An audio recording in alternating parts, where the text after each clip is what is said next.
This video is in response to the hate speaker Inamullah Mumtaz. Inamullah Mumtaz is a hate preacher, hate speaker, and violent speaker. So my message, the message of love and truth, is in response to Inamullah Mumtaz, who is actually Lanatullah Mumtaz. जी series चल रही है जिसमें हम मुवाजना कर रहे हैं हज़रत मोहम्मद और हज़रत मसीह का, और देखना आपने है फ़ौक़ियत, अज़मत और फजीलत किसकी है। तो आज का मेरा मौजू ये है कि हज़रत मोहम्मद और हज़रत मसीह का ख़तना और बचपन। जो ख़तने का हुक्म बाइबल मुक़द्दस में है वो इस तौर से है कि खुदा एक अहद इब्राहिम के साथ बांधता है और कहता है ये मेरा अहद, इसकी निशानी ये ख़तना, और इसे पुश्त दर पुश्त तेरे लोग, तेरी औलाद जो खुदा पर ईमान लेकर आएं वो करें, और 8वें दिन इसको करने का हुक्म मिला। इसमें दो बातें ख़ास तौर पर समझने के लिए है कि ये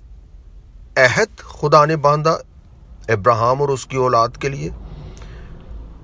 और फिर दूसरे नंबर पे 8वें दिन इसके करने का हुक्म, और फिर इस ख़तने के ज़रिए खुदा का इलाही मंसूबा ये है कि इंसान जान सके कि एक जिस्मानी ख़तना है और एक रूहानी ख़तना है जो दिल का ख़तना है, जिसमें जिस्म की खलड़ी उतार कर आप गुनाह की खलड़ी को उतार कर आप अपने दिल को पाक और साफ़ करते हैं। और इस अहद की तजदीद खुदा ने मसीह यसू के 8वें दिन ख़तने के साथ उस खुदावंद यसू अल मसीह की मसलूबियत, उनकी अजीम कुर्बानी जो कुरान 37:107 के मुताबिक है, उस अजीम कुर्बानी को खुदा ने मुहैया किया फ़िदिये के तौर पे, और वहाँ पर इस ख़तने की अहद की तजदीद होकर हमारे लिए उस रूहानी ख़तने तौबा और माफ़ी और दिल की पाकीज़गी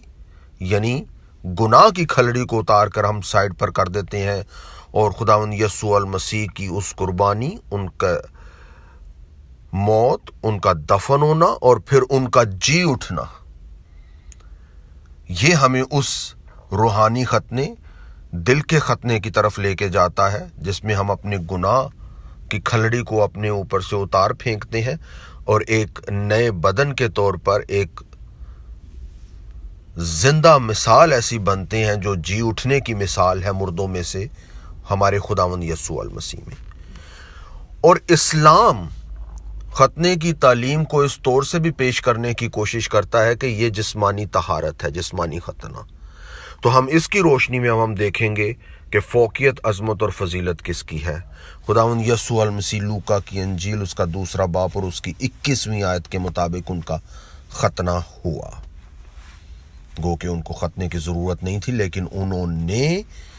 जो खुद मालिक हैं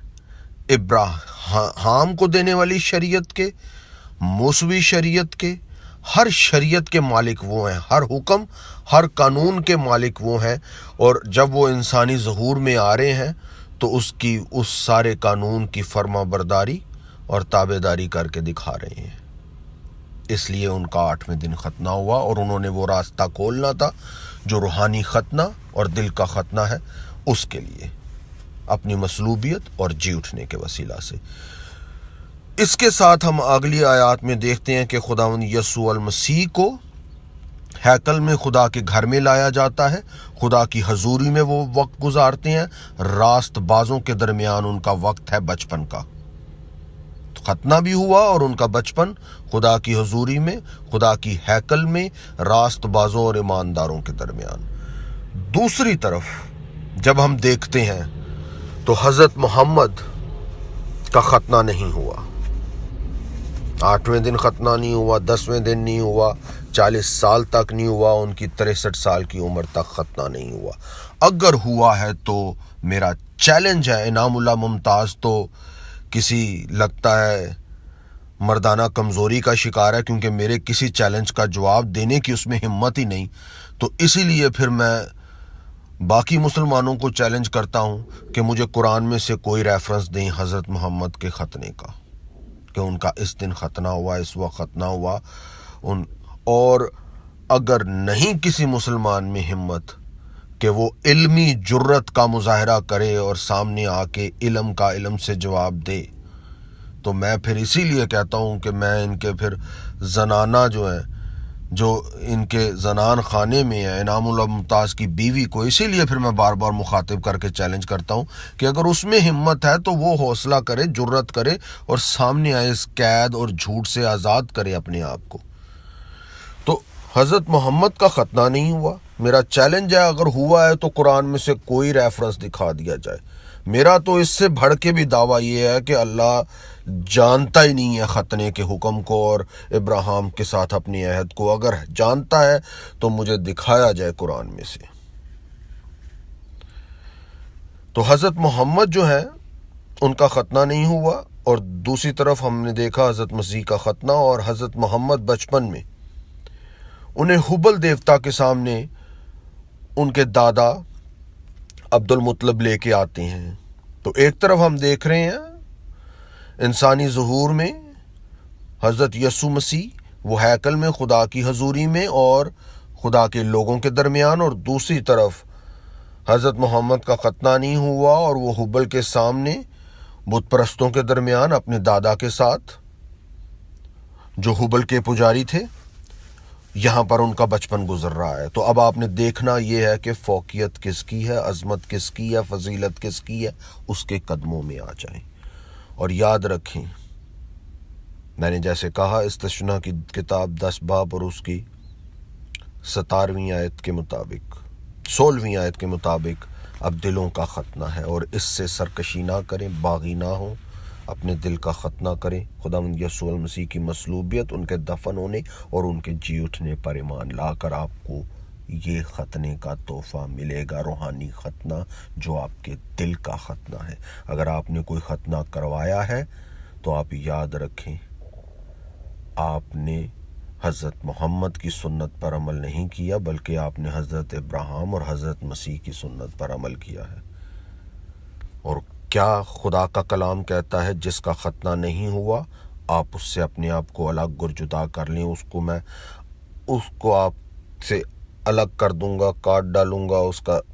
आपसे अलहदगी कर दूंगा। और ये हम मुसलमान माशरों में देखते भी हैं कि अगर उन्हें पता चल जाए कि किसी मर्द का ख़तना नहीं हुआ तो वो उसके साथ उठना बैठना, खाना पीना, चलना फिरना, काम काज करना, नौकरी पर रखना इस्लामी माशरे में वो नहीं कबूल करते, और उसको अपने माशरे से कट ऑफ रखने की कोशिश करते हैं।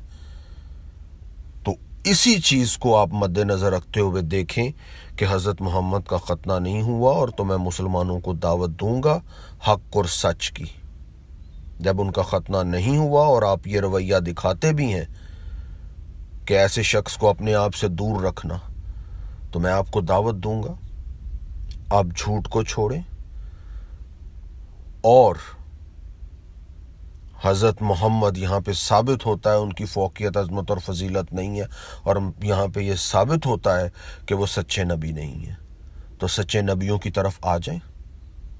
खुदावंद यीशु मसीह को कबूल करें, उनकी अज़मत, उनकी फजीलत, उनकी फ़ौक़ियत को कबूल करें। इसी में आपकी निजात और हमेशा की ज़िंदगी है। खुदावंद आपको बरकत दे, इस कलाम की सच्चाई के वसीला आपको आज़ाद करे। आमीन।